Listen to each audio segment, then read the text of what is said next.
wait for So we usually start out by showing everyone what we design, but I don't have to show you guys. You guys already know. You're experts. But if you distill NVIDIA down to the most basic level, we kind of have two products that we design for. We have a GPU, and this one we call GeForce because we built it to look nice, to go into a gaming system, something like this over here, so a gamer can really appreciate how great it looks and how much money they spend on it.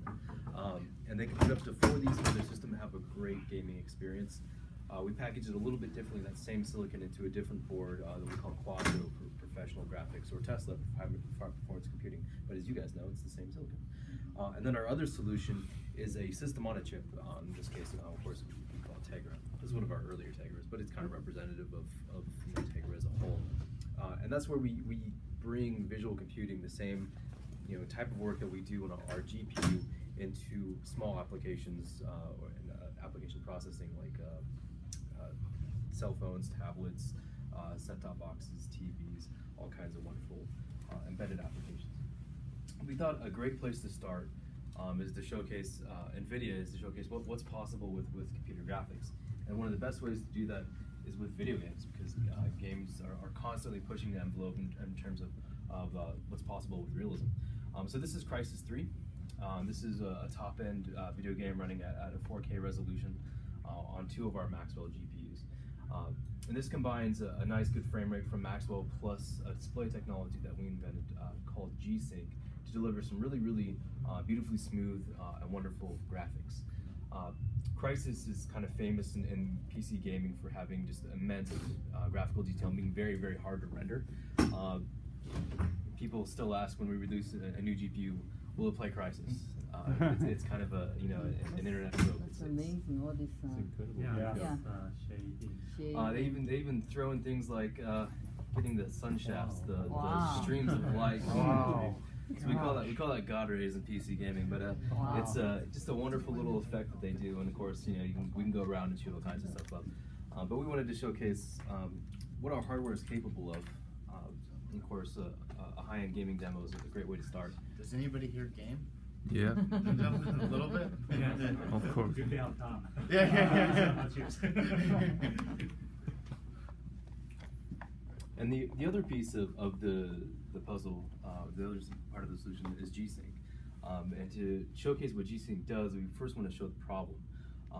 So we're running now in a display mode that most gamers are familiar with. This is the way most PC gamers experience graphics, without vertical synchronization. So if you come out nice and close, you can see a little bit easier. But what happens is the GPU renders a frame as quickly as it can, sends it out to the display. Display begins to draw it. The GPU is finished with the next frame before the display is finished drawing, and sends it to the display, and the display just begins drawing the next frame wherever it left off. And so now that there are multiple frames being presented to the user at the same time, we actually can see the difference in the frames represented by this flickering line that moves through our image. And the difference between them is the difference in time. The reason gamers tolerate that is because the fix for it has been to use vertical synchronization, or V-Sync. V-Sync gets rid of that flickering line through the image, but produces another problem, which is stutter.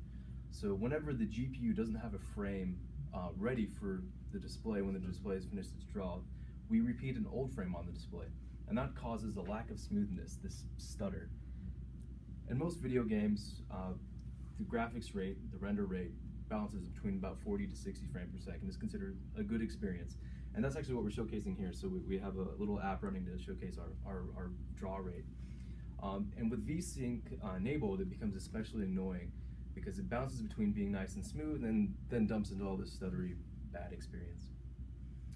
With G-Sync, we put a module inside of the display, and we use that module to communicate with the GPU. Whatever render rate the GPU produces is exactly how we draw the frames on the display. So that refresh rate, which used to be fixed at 60 Hertz, is now infinitely variable. So we always show a full frame, and we're always in perfect synchronization with any kind of animation or graphics. Everything's just simply beautiful and nice. That is pretty.